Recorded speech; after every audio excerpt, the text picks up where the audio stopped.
The roiling mass of greenskins spread across the horizon like an unstoppable tide. In the preceding millennia, their numbers had swelled in every corner of the galaxy, fighting endless battles against one another and against every other species that dared to cross their path. Their conquests had always been fractious and chaotic. The Orks were masters of violence, but rarely united under any single banner for more than a fleeting moment. Yet, everything changed when one Warboss rose from the shadows and carved out a path of unification so total that it would forever alter the fate of the galaxy. His name was Grishnak the Unbreakable, and under his relentless leadership, the Orks ceased their endless squabbling. Instead, they turned their collective might on the galaxy at large. It began on the decaying remains of an Imperium frontier world. Small skirmishes had broken out among Ork mobs who vied for control of the local scrap heaps and ancient mechanicum facilities that dotted the planet's surface. Grishnak had started his days as an ambitious nob, leading a ruthless squad of veterans who had proven themselves in countless raids. He had an uncanny knack for tactical cunning that defied the usual Ork reliance on raw brutality. His mob, hungry for better loot and bigger fights, followed him across the battered wasteland, raiding rival Ork camps, looting Imperial outposts, and salvaging better weapons. Eventually, it was not enough to simply fight for more. Grishnak wanted to rule. At first, he was met with challenge after challenge. Every warboss worth his weight in teeth wanted to test his mettle. One by one, Grishnak faced them, hulking greenskin overlords, many times larger and older than himself. Yet he vanquished each and added their followers to his own. Over months, then years, his reputation grew beyond the single planet he had chosen as his crucible. Ork freebooters arriving from spaceports heard whispered tales of Grishnak's conquests. The warboss was cunning, they said, never walking into an ambush without turning it around on his enemies. He had a gift for forging alliances where it served him, then crushing his allies when it benefited him more. Most importantly, he always found a bigger fight. Gargant herds, previously warring among themselves, were coerced into a singular force under Grishnak's watch.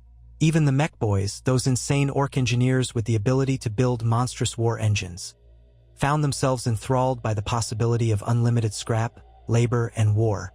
The warboss promised them a galaxy of war machines, and his promise was not empty.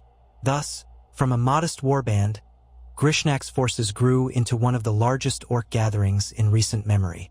Eventually, his Waak was powerful enough that the Orks overcame the initial obstacles of fighting each other for control of the planet's resources. Grishnak's warband consolidated hold over the entire wasteland world. Yet this was only the beginning. Grishnak had no intention of stopping with a single planet or even a cluster of systems. His appetite for destruction, fueled by the Orkish love for conflict, aspired to something far greater, the galaxy itself. He commanded his followers to spread out, hijacking any functional spacefaring vessels, building new ones where they had to, or haphazardly piecing together rusty cruises if no other options existed. All that mattered was that the fleet became mobile. Once they had the mobility to spread across the stars, Grishnak believed no one would be able to stop the tide of greenskins. And so the Great Waak began. The first planets to fall were lightly defended frontier worlds of the Imperium, whose garrisons were used to dealing with the occasional pirate raid or small Ork incursion. They were utterly unprepared for the scale and fury unleashed by Grishnak's newly forged armies. Millions upon millions of Orks poured from the skies. Ork rocks descended in storms of steel, leaving smoking craters where they landed, from which hordes of greenskins would erupt. The defenders were devoured by a tide of green muscle, roaring war cries, and the deafening blasts of crude but lethal firepower. What followed was a chain reaction of expansions. Every conquered planet became a new staging ground. The Orks stripped it of resources, enslaved or butchered the local populations, and began constructing more ships, more war machines, and more gear to push onward. They built massive idol effigies of Gork and Mork, or sometimes Grishnak himself, believing that the blessings of their mighty gods would pour forth upon their unstoppable legions. Little by little, Grishnak's horde swelled. As news of the Ork invasion reached other systems, panic set in. The local Imperial authorities scrambled to request reinforcements from Segmentum commands. Astropaths sent out psychic pleas for help, not fully realizing the scope of the threat. Some system governors, wrapped up in petty political gambits or the everyday bureaucracy of the Imperium, dismissed the initial reports. They believed the Orks could be contained as they always had been, by the unwavering might of the Adeptus Astartes, by the steadfast ranks of the Astra Militarum, or by the blessed vigilance of the Adeptus Sororitas. All across the vast expanse of the Imperium, officials repeated the same rhetorical refrain. The Orks are always a threat, but the Imperium always prevails in time. In the decades that followed, these assumptions crumbled in the face of a new reality. Grishnak's Warboss seemed endless, like a torrent flooding system after system.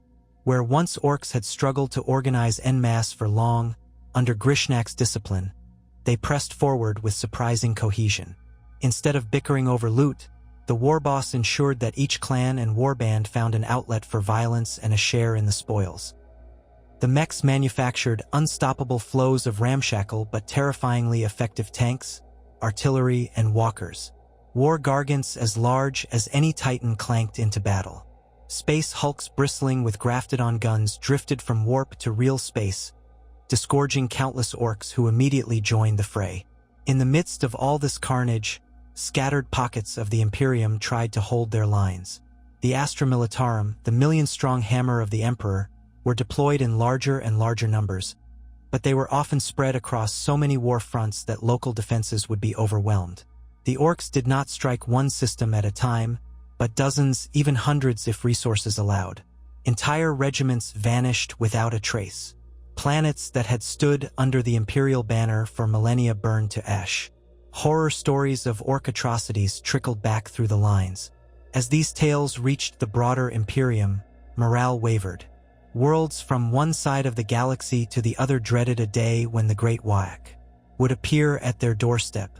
The Adeptus Astartes, those genetically enhanced warriors cultivated by the Emperor himself, deployed their chapters in a desperate attempt to stem the green tide.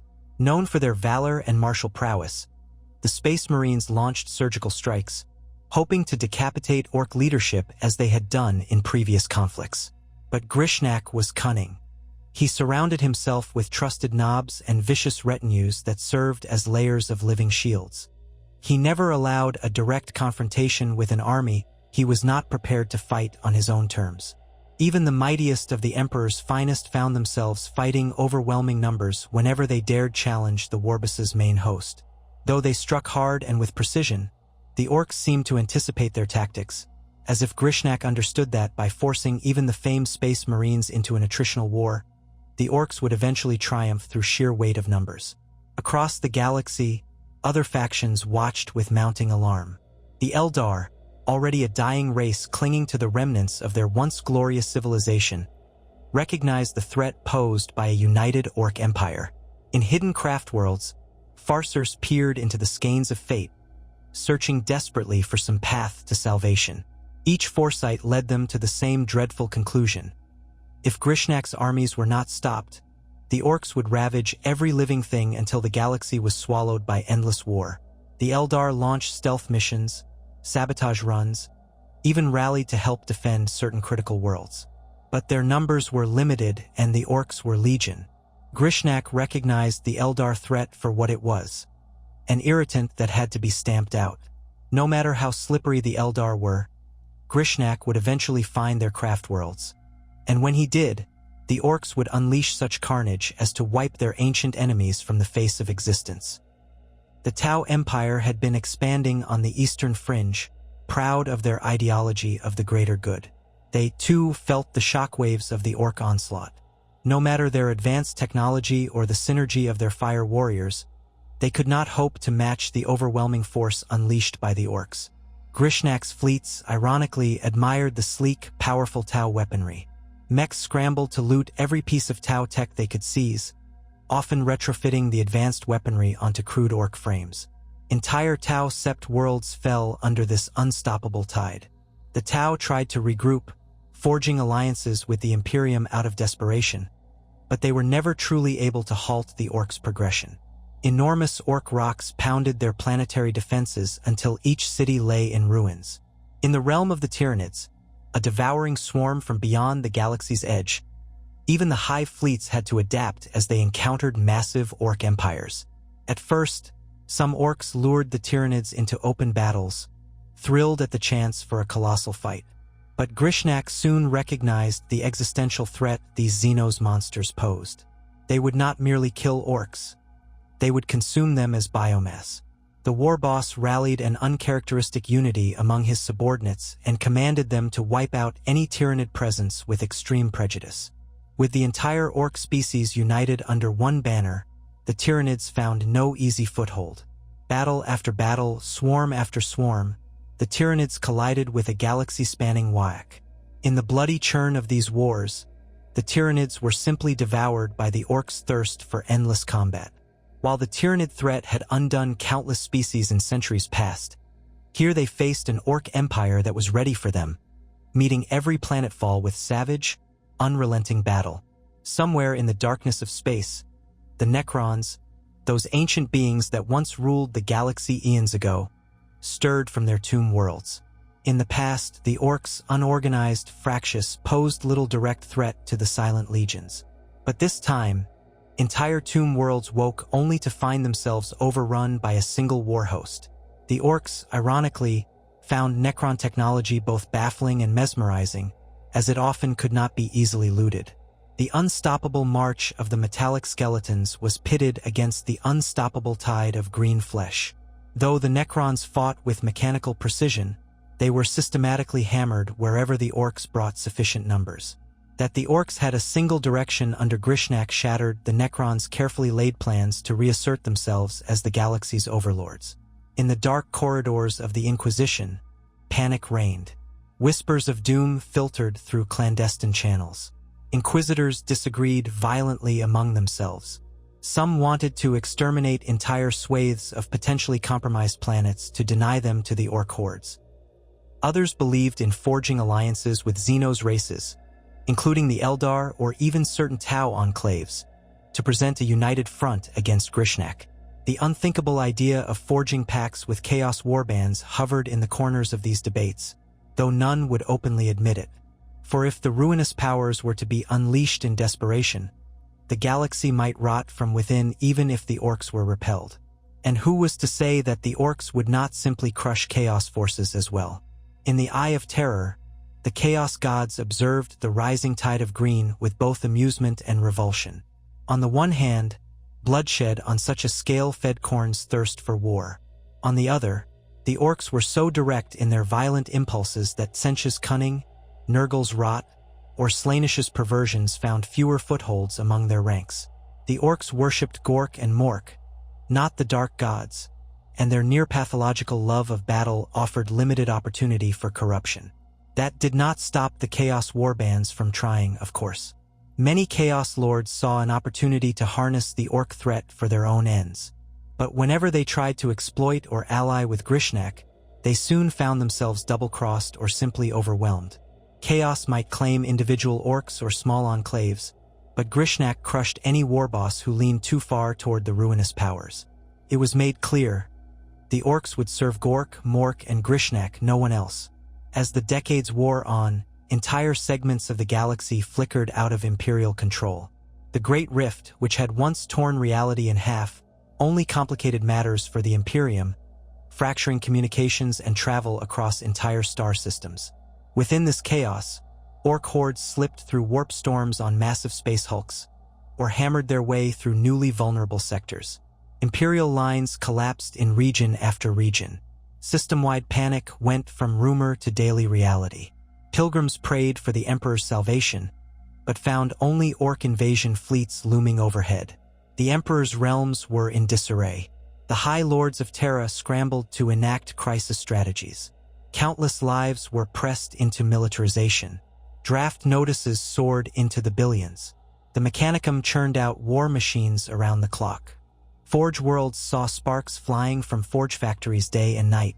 Hive cities emptied entire floors to fill trenches against the Orks. Yet, For all this desperate mobilization, it was never enough. Grishnak's Warek kept spilling into new war zones. The Orks had no fear of death.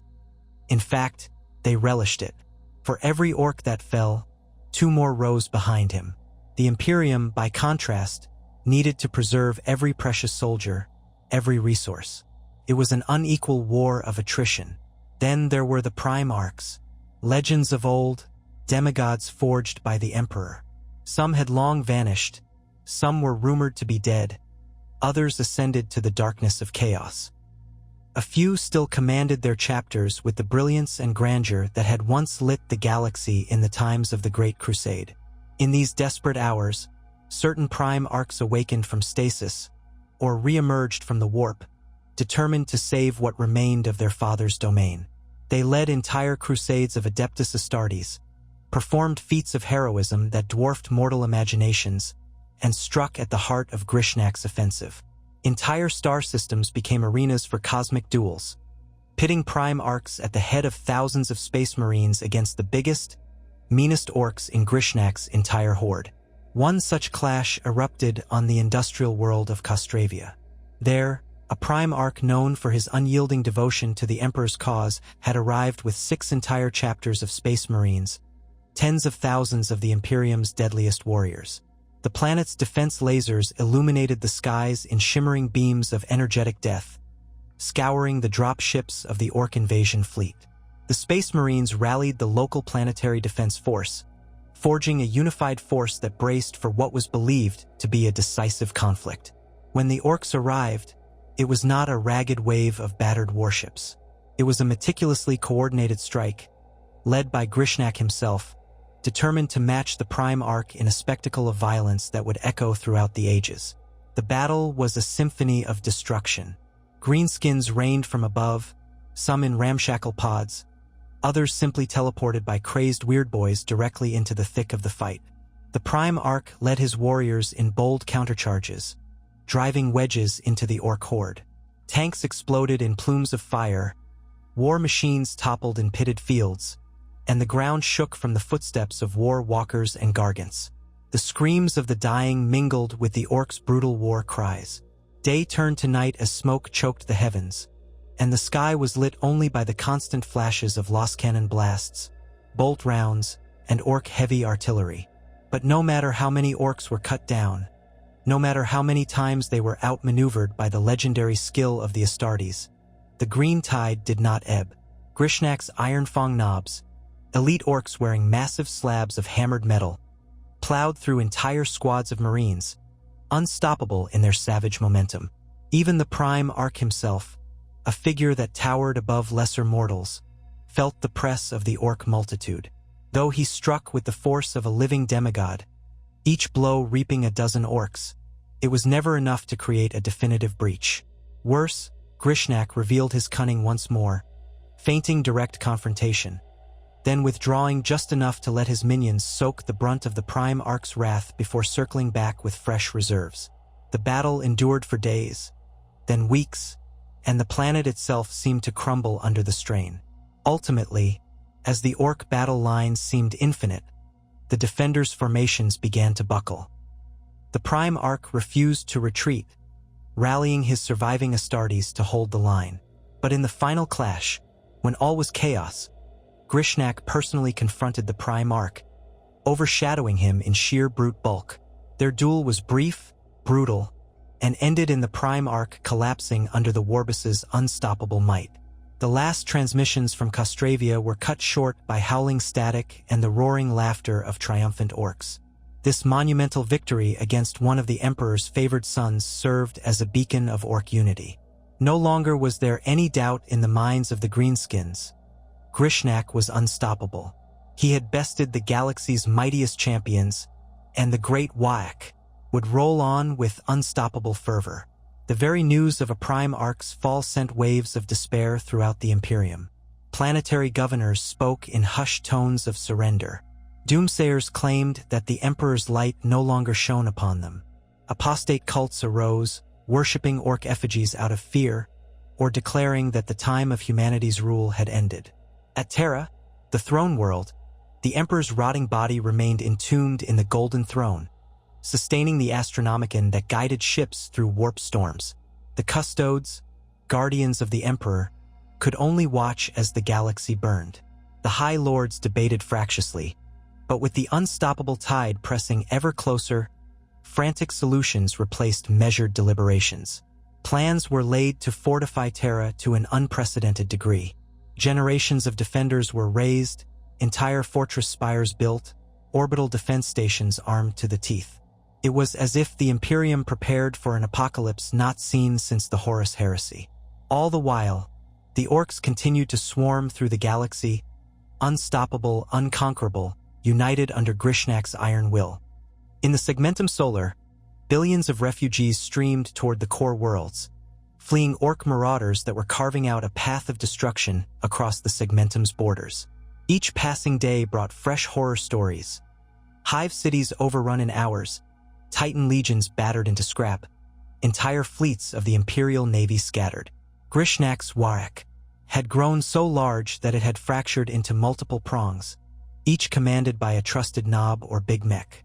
These separate armies battered the Imperium's flanks, forging new front lines even as the main body of the Ork horde trudged inexorably onward. The Orks could now appear anywhere, at any time. They launched surprise raids from half-completed warp gates that Ork weirdboys forced open. They landed entire columns of war machines from hidden asteroid bases. The galaxy had never seen such an organized manifestation of Ork might. Faced with these attacks, the Imperium rallied its mightiest chapter masters, calling upon ancient alliances, searching the warp for any trace of loyal Prime Arks that might yet turn the tide.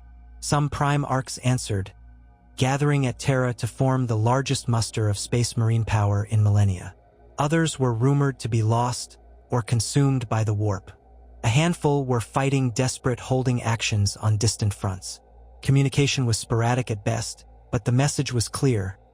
If these Prime Arks and their chapters could not stop Grishnak, then no one could. One of the boldest stands came in the Orpheus Salient, where a Prime Ark known for his tactical brilliance massed a coalition of Imperial and Xenos forces, particularly rebellious Eldar who feared the Orks more than they hated humanity. This improbable alliance constructed elaborate trap lines across several star systems, hoping to lure a significant fraction of Grishnak's army into a kill zone. They rigged entire planets with viral bombs, nuclear arsenals, and gravitational destabilizers, intending to annihilate the Orks in one grand series of cataclysmic detonations. The defenders all believed this cunning plan might inflict enough casualties on Grishnak's main horde to shift the balance. When the Orks arrived, the trap was sprung. Titan legions advanced upon Ork war engines, drawing them into pre-mapped positions. Eldar warships used advanced holofields to mask entire fleets, waiting for the perfect moment to strike.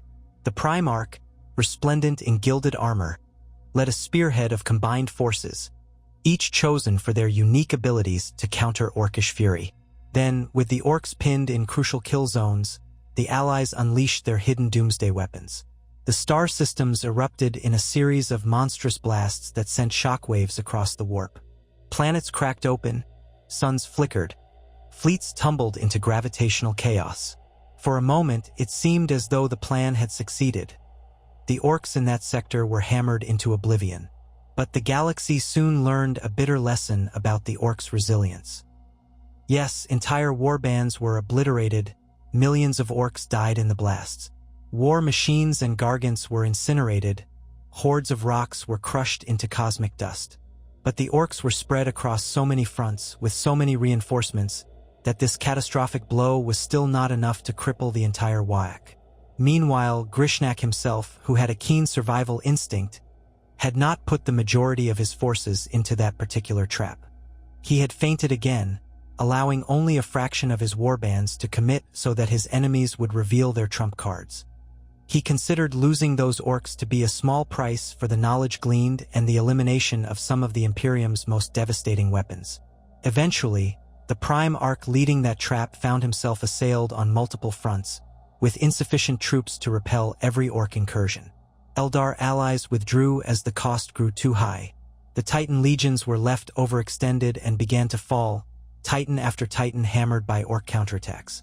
The star systems in the Orpheus salient turned into planetary graveyards. Victory had seemed so close for the Imperium, yet in the face of Grishnak's cunning, it became another defeat that sapped the last reservoirs of hope. Meanwhile, within Orc society, the repeated string of triumphs over every enemy, Imperium, Eldar, Tau, Tyranids, Necrons, Chaos, fed an ever-growing legend of Grishnak the Unbreakable. The Orcs, who often looked for the biggest, toughest, and meanest figure to follow, saw in him the pinnacle of everything Orcish. He was unstoppable might fused with savage cunning. The longer Grishnak's reign continued, the more even the slightest whispers of dissent vanished among Orc circles. The old days of endless clan rivalry were replaced by near-religious awe for their warboss. Orc shamans declared that Gork and Mork themselves guided Grishnak's steps, that he was the chosen instrument of their will. Anyone who questioned that swiftly died in the ring at the Warboss's feet. And so the Orcs remained frighteningly unified. This unity did not mean the Orcs had lost any of their trademark ferocity or obsession with fighting. Indeed, the entire galaxy had become their playground, and Grishnak ensured every clan got its fill of battle. It was war unending, a feast of destruction that dwarfed any previous era. Orcs rampaged across star systems, looting technology, enslaving populations, destroying cultures that had existed for thousands of years. Their fleets had grown so large that some Orc admirals joked about building a bridge of ships across the galaxy. A bizarre notion, but it reflected just how limitless the Orc hordes had become. In the darkest corners of the galaxy, rumors spread of desperate measures. Certain radical inquisitors tried to harness forbidden technology, Xenos artifacts, even enslaving lesser chaos entities to fling at the Orcs. These measures rarely worked and more often backfired. Some whispered that deep within the warp, a horrifying entity had stirred that fed on the carnage. Others claimed that the Emperor was beginning to awaken, his psychic presence crackling with luminous fury across the immaterium. But none of these rumors were confirmed, and even if they were, they hardly seemed enough to stop the unstoppable. If the Emperor had not bestirred himself to prevent the galaxy from this fate, then perhaps humanity truly was doomed. The Orcs pressed onward, systematically destroying or conquering entire swathes of the galaxy.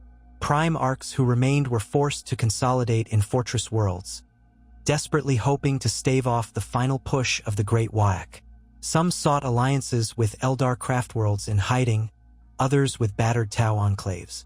A few Prime Arcs even risked temporary alliances with Chaos forces, though the cost in souls and the moral compromise was immense. Yet, for every cunning plan the Imperium and its reluctant allies attempted, Grishnak answered with brutal efficiency. The fact that these greenskins were not fracturing under their own infighting was the single greatest advantage the Orcs had, and it was the direct result of Grishnak's tyrannical hold over them. In a final attempt to preserve the center of the Imperium, an alliance of Space Marine chapters, Imperial Guard regiments, and various Xenos enclaves joined forces near the gates of the Sol System. They had learned of an oncoming wave of Orc fleets, led by Grishnak himself, that intended to break Terra's spine once and for all. This alliance prepared an armada, second in scale only to the ancient expeditions of the Great Crusade. Fleets of colossal battleships lined up in war formation, thousands of system defense monitors perched at strategic warp lanes. Entire moon bases bristled with macro cannons. The idea was to meet Grishnak in space, to defeat him before he could land on Terra. The day of reckoning arrived. Orc fleets surged forth from the warp, unstoppable, a swirling mess of gargantuan rocks, looted Xenos vessels, and massive space hulks. The Allied defenders opened fire, unleashing cataclysmic broadsides. The vacuum of space was lit by the raging inferno of ship-to-ship combat. In that swirling maelstrom, entire continents of hull plating were stripped off warships. Explosions echoed in the void, and the Immaterium itself roiled with the psychic screams of the dying. The Orcs, irrepressible as ever, charged forward. Whatever losses they suffered meant nothing in the grand scale of Grishnak's plan. Eventually, with savage boarding actions, the Orcs tore apart many of the Alliance's capital ships from within, flooding corridors with howling mobs. Orbital defense stations that withstood direct bombardment found themselves overrun by teleported Ork commandos who sabotaged their systems. In the end, the Alliance's valiant stand was not enough. Grishnak's unstoppable fleets broke through, and the path to Terra lay open. On the throne world, billions of defenders mustered for the final stand. It was said that every walkway, every corridor, every hive spire was fortified. The Adeptus Custodes, the Sisters of Silence, the entire Adeptus Sororitas, the Grey Knights, and thousands upon thousands of regiments from across the Imperium gathered under the shadow of the Emperor's palace. The final Prime Orks who had yet to fall or vanish in the tides of war prepared for one last confrontation with Grishnak. The tension in the air was suffocating, for every living being understood that if Terra fell, the Imperium would be gone, its remnants scattered among the stars, awaiting the Orks' final conquest. And arrive they did. Ork landing craft rained down in an unrelenting cascade of steel, roaring fire, and guttural war cries. Entire cityscapes turned into war zones in an instant. The ground quaked under the incessant pounding of Ork war machines. With them came legions of weird boys, their psychic might crackling and forming destructive storms. Mechs led columns of stampas and dreadnoughts, cannons blazing. Gargants soared overhead, overshadowing even the tallest spires of Terra's cityscapes. Above the planet, orbital fortresses, built to last for eons, fell one by one, their debris adding to the storms of fire that lit the night. Yet the defenders did not shrink. The Imperial Fists chapter, famed for siege mastery, manned the fortress walls with unwavering dedication.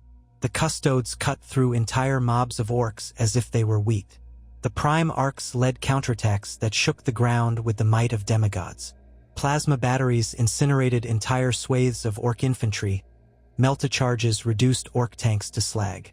Warhounds, Reavers, and Warlord Titans marched side by side, locked in a mechanical duel with Ork Gargants that towered just as high. In the swirl of dust and blood, banners bearing the Emperor's sigil stood side by side with Xeno's symbols.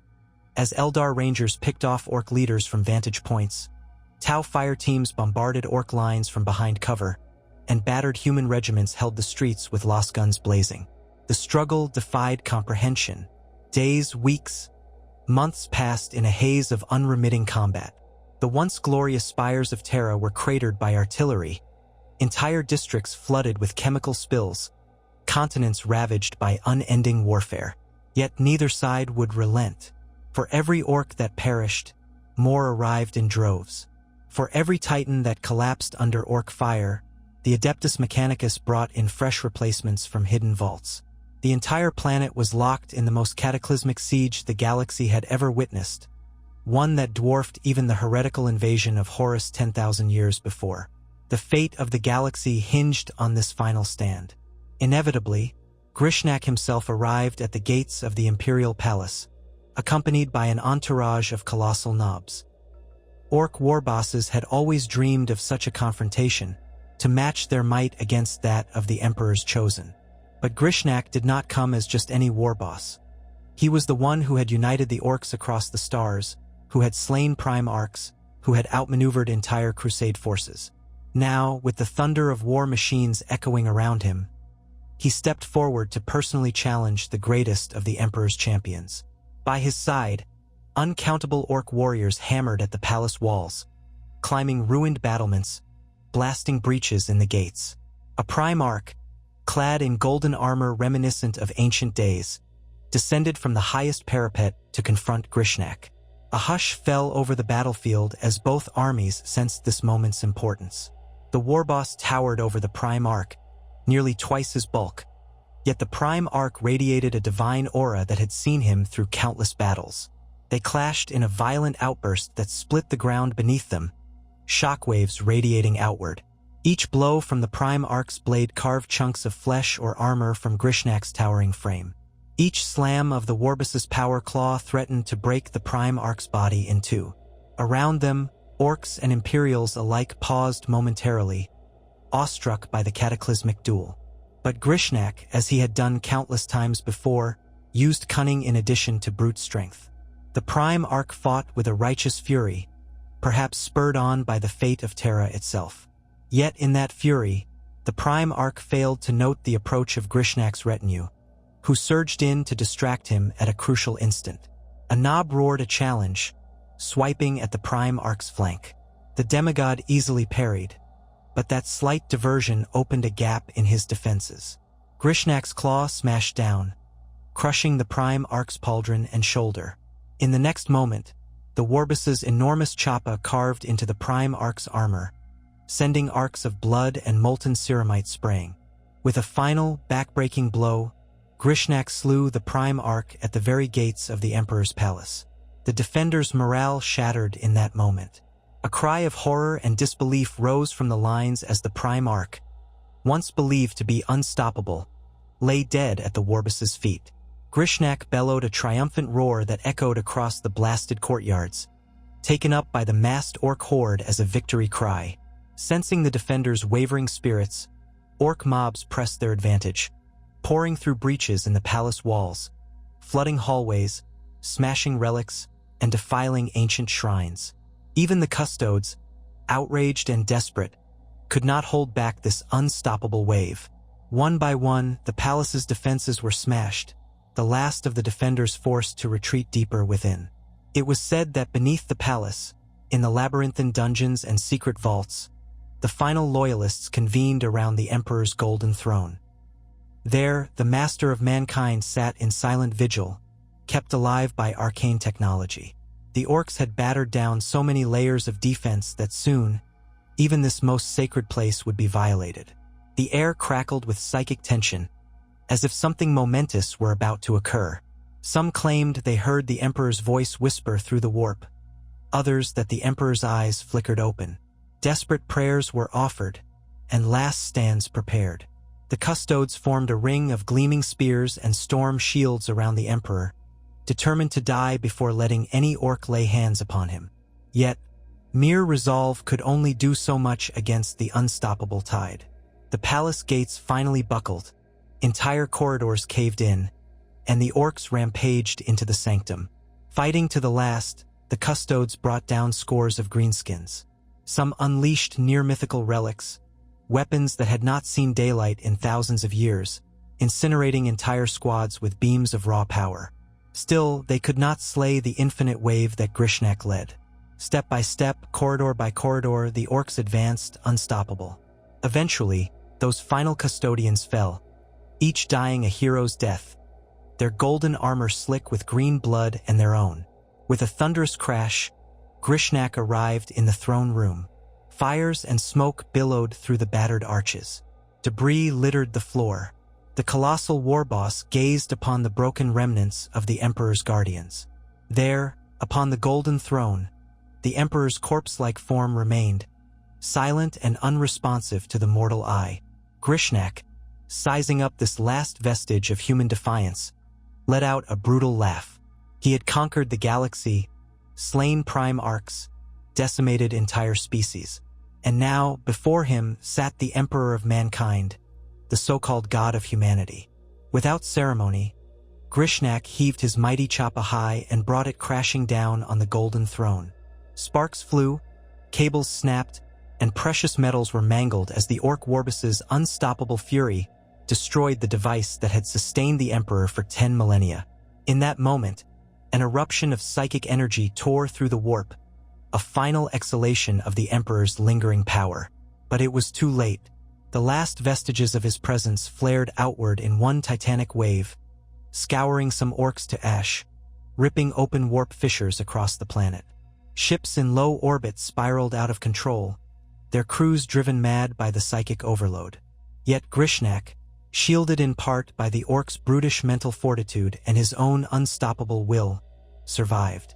When the energies subsided, the Emperor's body was no more than charred remains, the golden throne a twisted wreck. In that moment, the Imperium died. Across the galaxy, the Astronomicon guttered out. Warp travel became even more perilous, with no guiding light to unify the scattered star systems. Disconnected, isolated, beset by Orks on all sides, the remainder of human civilization crumbled. Here and there, pockets of resistance would survive for years, perhaps generations, on fortress worlds or hidden refuges. But they were doomed to be swept aside by the unstoppable tide of green. Grishnak the Unbreakable had done the unthinkable. He had united the Orks under a single banner, shattered every major power in the galaxy, and finally laid low the Emperor of mankind himself. Chaos might still rage in the warp, the Eldar might still hide in scattered craft worlds, and other Xenos might cling to remote enclaves. But from one end of the galaxy to the other, Ork dominion reigned. Planets teemed with greenskins, their cities and infrastructure left in ruin, replaced by Ork forts, breeding grounds, and factories of endless war machines. Among the Orks themselves, the legend of Grishnak grew to godlike proportions, and many claimed that Gork and Mork strolled the galaxy in his shadow. With the galaxy overrun, the Orks were faced with a curious dilemma. Who was left to fight? Indeed, a race born for war needed a foe. Some Orks would turn on each other again, seeking that primal urge to battle. And Grishnak, knowing that perpetual conflict was the lifeblood of Orkish existence, would likely let them, just enough to keep them sharp, to keep them hungry. He might then set his sights beyond the galaxy, hearing tales of new frontiers in the cosmic expanse. Perhaps the Orks would build gargantuan warp gates to travel between galaxies, unleashing their unstoppable whack upon new realms. The thought alone stirred Orkish hearts with excitement. It was said that Grishnak had new visions of conquest, for the Orks could never be satisfied with mere victory. They lived to fight, and with one galaxy conquered, another must be found. Thus, in the bleak hush that settled upon the Milky Way, the Orks truly became the masters of everything. The old order was gone, replaced by a savage new era where the green tide was the only law. The image of Grishnak standing amid the ruins of Terra's throne room, his chappa drenched in the Emperor's remains, became the universal symbol of Orkish supremacy. On thousands of worlds, Ork mobs would gather around crude effigies of that final triumph. There, they would chant Grishnak's name, bellowing war cries that rattled the battered spires of once proud cities. And so the galaxy belonged to the Orks, where once the Emperor's light guided mankind. Now only the savage laughter of victorious greenskins echoed through the endless night. In the aftermath, scattered survivors, Eldar exodites, Tau refugees, pockets of chaos cultists or renegade humans, would speak in hushed tones of the time the Orks truly overran the galaxy, united under a single warboss. They would tell stories of cataclysmic battles and unstoppable tides of green. They would recall how prime arcs fell, how the might of entire civilizations was drowned in blood and fury. They would remember a day when hope died, when the Emperor's last gasp faded into the immaterium, leaving mortal souls adrift in a universe defined only by unending conflict. And perhaps they would whisper that someday, in the far future, the Orks might be undone by their own unstoppable thirst for war. But no matter what faint dream of rebellion or resurgence haunted the surviving pockets of the galaxy, the Ork Empire continued unstoppable. Grishnak the Unbreakable sat upon a throne of iron and bone, forged from the remains of vanquished champions and melted down starship plating. His giant form loomed in a hall that was once the Emperor's own sanctum, turned into a savage temple to Gork and Mork. He had come far from that desolate frontier world. He had built a legacy of destruction that spanned the stars. If he closed his eyes, which he rarely bothered to do, he might still hear the echoes of that final blow that shattered the Golden Throne. Now, ruling over a galaxy in ruin, he smiled a toothy grin, for there were still battles to be waged. The Orks had won, but Orks always craved more. That was their gift and their curse. To seek eternal war, unstoppable and unending, forging new chapters of violence for as long as the cosmos endured. And so it was that the Orks, at last united, overran the galaxy. No prophecy had foretold it, no ancient text had dared to imagine it, and yet there it stood, a final testament to the unstoppable force of raw, brutal might when guided by the cunning of one single warboss. Perhaps in some distant corner of reality, a new threat stirred, or the seeds of rebellion remained, or a cosmic shift would occur to challenge Grishnak's rule. But for now, the Orks reveled in their greatest victory.